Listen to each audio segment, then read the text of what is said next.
Greetings and welcome, brave citizens of our new world. I'm Toronto's greatest supervillain and evil genius, Dr. Terawatt. This is our layer 3.0, and today is day 9 of our V.E.D.A challenge, V.E.D.A, vlogging every day in April.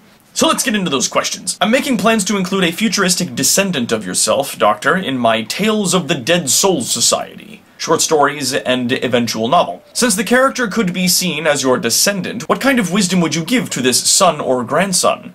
I'm also considering simply altering a version of you and the lovely Hasbel as husband and wife mad scientists, so the same question applies. What wisdom would you pass on to these alternative versions of your evil self and your fine ally? First off, I'm loving the name. The Tales of the Dead Soul Society sounds fantastic. And secondly, I'd say the advice that I would give would be to always remember that good things don't happen to good people, bad things don't happen to bad people, just things happen to people, and it's not fair because that's how the universe works. There's no such thing as karma, there's no point systems, no one's keeping score, it's just people.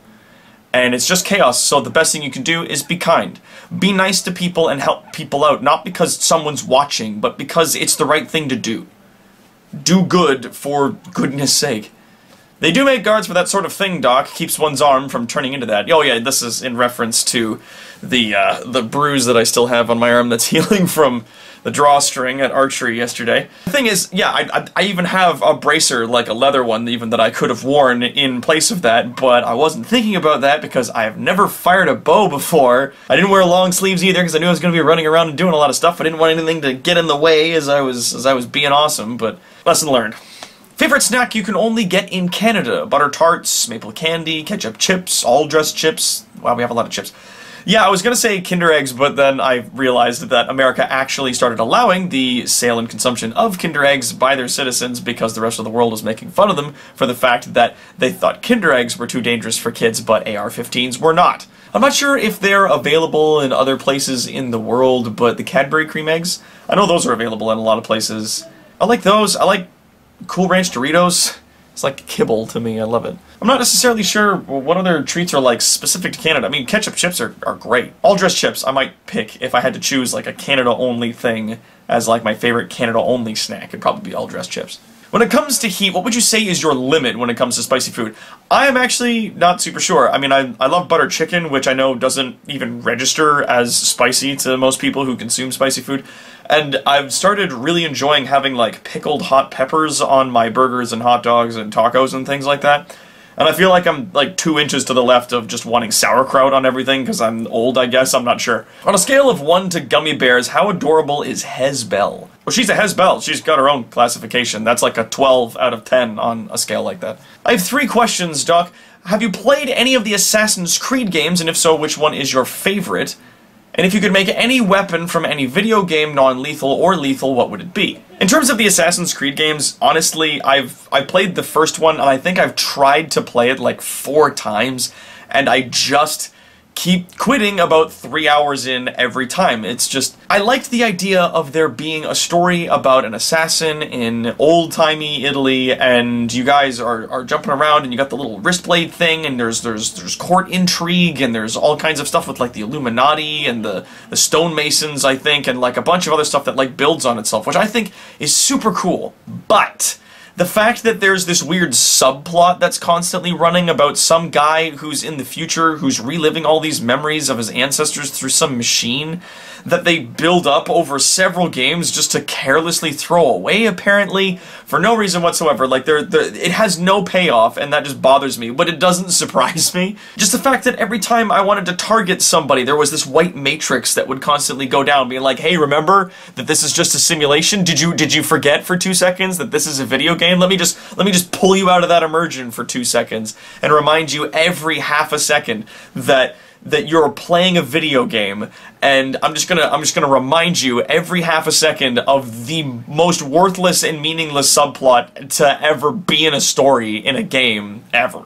It was just frustrating. Like, it didn't grip me. I tried several times to play these games, and it just didn't take hold. And people say that the games were really good, and people constantly laud that the Black Flag was their best game, but I feel sad in reminding a lot of people that Black Flag was the largest departure from the Assassin's Creed storyline. So the best Assassin's Creed game that they made had the least amount to do with Assassin's Creed. I mean, if that's not like an indicator that you should just stop, I don't know what is. I think they know that they should stop, but they just don't. Because money. If time and money are not a problem, where would you like to travel to and why? Scotland. I want to go home. Outside of April and its related chaos, do you manage to have much in the way of free time? What do you do with it?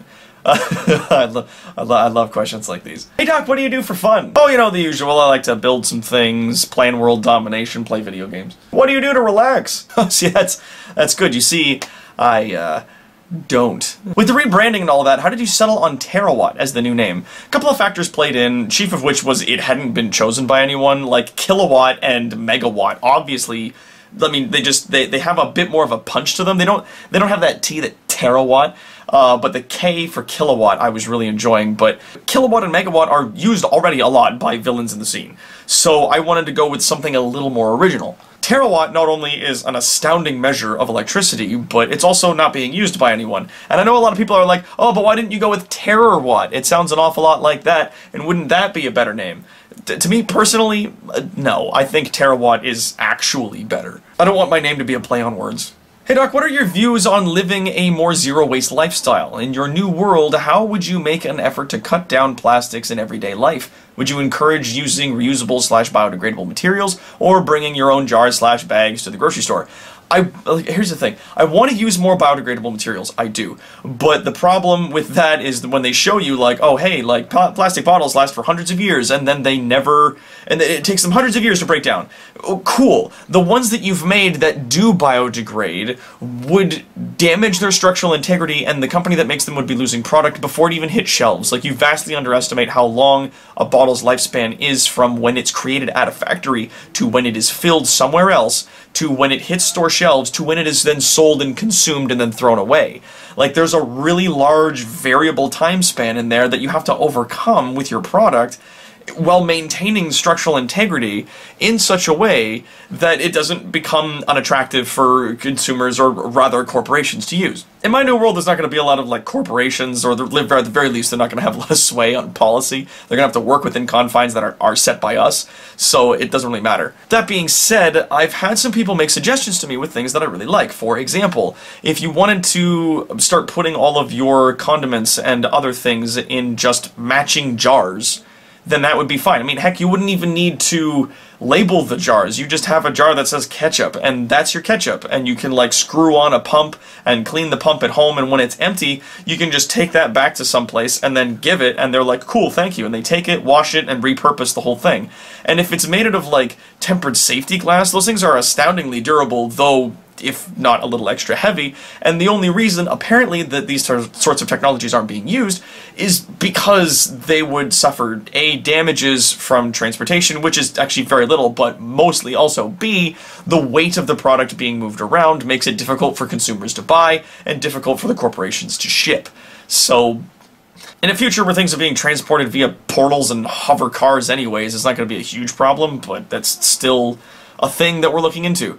I definitely want to cut away from plastics and also introduce like the plastic-eating bacteria into the landfills to sort of sort that problem out in like a day and a half. But on top of that, I want to pull society away from having to rely on that sort of thing. There are better systems, easier systems that exist that could easily be implemented but aren't because, as per usual, large corporations with a lot of money have invested their resources in old, outdated technologies and continue forcing us to use those because if they were to change, it would cost them too much.